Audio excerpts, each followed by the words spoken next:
Pemirsa, nama-nama tenar politikus PDI Perjuangan dipastikan tersingkir dari perebutan kursi di DPR meski mereka memiliki popularitas tinggi dan berpengalaman sebenarnya sebagai legislator. Sejumlah petahana dari PDI Perjuangan gagal kembali ke Senayan. Ulasan selengkapnya kami hadirkan dalam laporan utama, Banteng Tua gagal berlaga.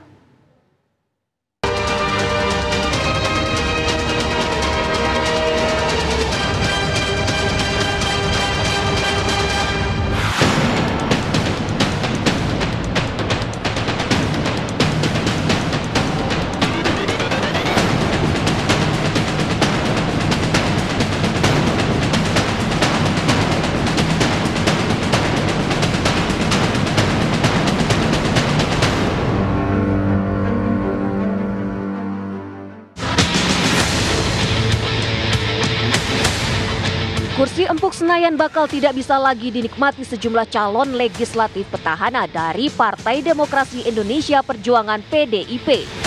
Partai yang baru saja meraih suara terbanyak dalam pemilu legislatif 2024 ini harus rela kehilangan kader-kader terbaiknya di parlemen. Sederet nama politikus senior dari PDIP dipastikan gagal meraih kursi DPR.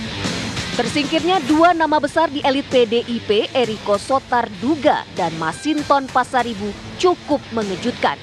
Keduanya harus kandas lantaran kalah suara dari koleganya yang juga caleg PDI Perjuangan, Once Mekel. Banyak faktor yang bisa membuat caleg bisa lolos atau tidak menjadi wakil rakyat. Bisa jadi karena elektabilitas, popularitas, salah perhitungan, atau mungkin hanya keberuntungan semata. Kalau calon-calon legislatif yang tadinya petahana kemudian tidak berhasil menembus Senayan, menurut saya dua ini akibatnya. Yang pertama, tidak terlalu populer. Kemudian yang kedua, ada calon lain yang lebih populer gitu. Nah, misalnya case-nya sahabat saya Bang Masinton dan Bang Eriko di Jakarta misalnya yang kalah oleh Once Mekel. Bang Eriko dan Bang Masinton populer, tapi ternyata tidak lebih populer dibandingkan Once Mekel. Jadi ini pelajaran juga buat partai politik. Jadi hati-hati dalam merekrut artis atau selebriti. Krisdayanti yang merupakan caleg petahana PDIP juga tak mampu mempertahankan status sebagai wakil rakyat. Anggota Komisi 3 Arteria Dahlan juga dipastikan tak lolos ke parlemen. Krisdayanti misalnya, dia populer tapi gagal lolos ke Senayan. Nah itu kenapa tuh? Artinya ada lebih dari sekedar popularitas di dapilnya Krisdayanti. Jadi sangat mungkin walaupun Krisdayanti populer, tapi di dapil itu ada orang lain yang lebih populer karena banyak turun ke lapangan, ya, banyak berinteraksi dengan rakyat sehingga mengalahkan Krisdayanti. Jadi memang antar dapil ini kita tidak bisa samakan ceritanya. Ada yang populer saja cukup seperti di Jakarta misalnya, tapi ada yang di daerah kalau sudah populer plus harus turun ke rakyat baru bisa lolos. Kalau cuma sekedar populer aja sulit lolos. Petahana dari PDIP lainnya yang sudah dipastikan gagal lolos ke Senayan antara lain mantan jubir KPK Johan Budi dan politikus senior Trimedia Panjaitan, Ripka Ciptaning dan Hendrawan Supratikno. Perolehan suara PDIP yang turun 2 juta mengakibatkan kursi Partai Banteng Moncong Putih berkurang signifikan.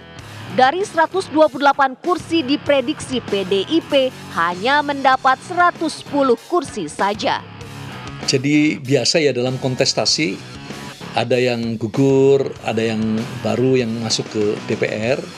Jadi secara umum karena suara kami mengalami penurunan dari 128 kursi berkurang menjadi kurang lebih 109 sampai 110 kursi.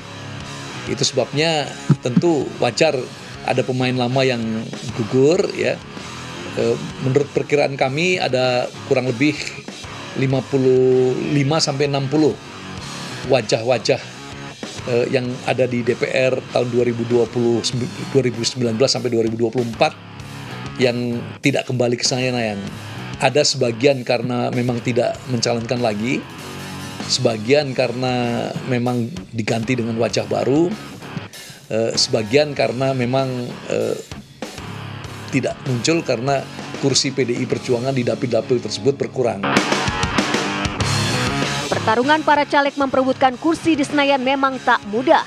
Modal besar dan popularitas yang mumpuni tidak menjamin bisa merebut suara.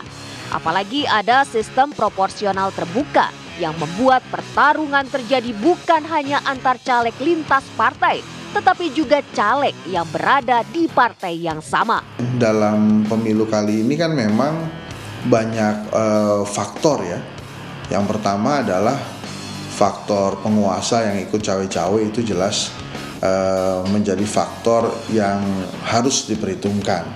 Kemudian faktor yang kedua adalah banyaknya muka-muka baru yang populer yang juga masuk ke dalam perhelatan pertarungan Senayan.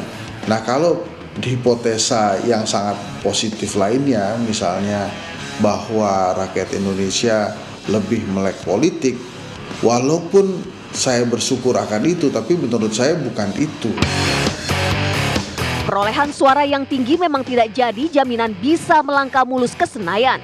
Perolehan suara itu baru bermakna jika ditopang dengan perolehan suara partai yang linier. Yang pasti, kehadiran wajah-wajah baru akan membawa warna baru di Senayan, tentunya dengan performa yang sesuai harapan. Tentu kita menyambut gembira ya, ada wajah-wajah baru yang muncul di Senayan. Mereka datang dari berbagai latar belakang profesi.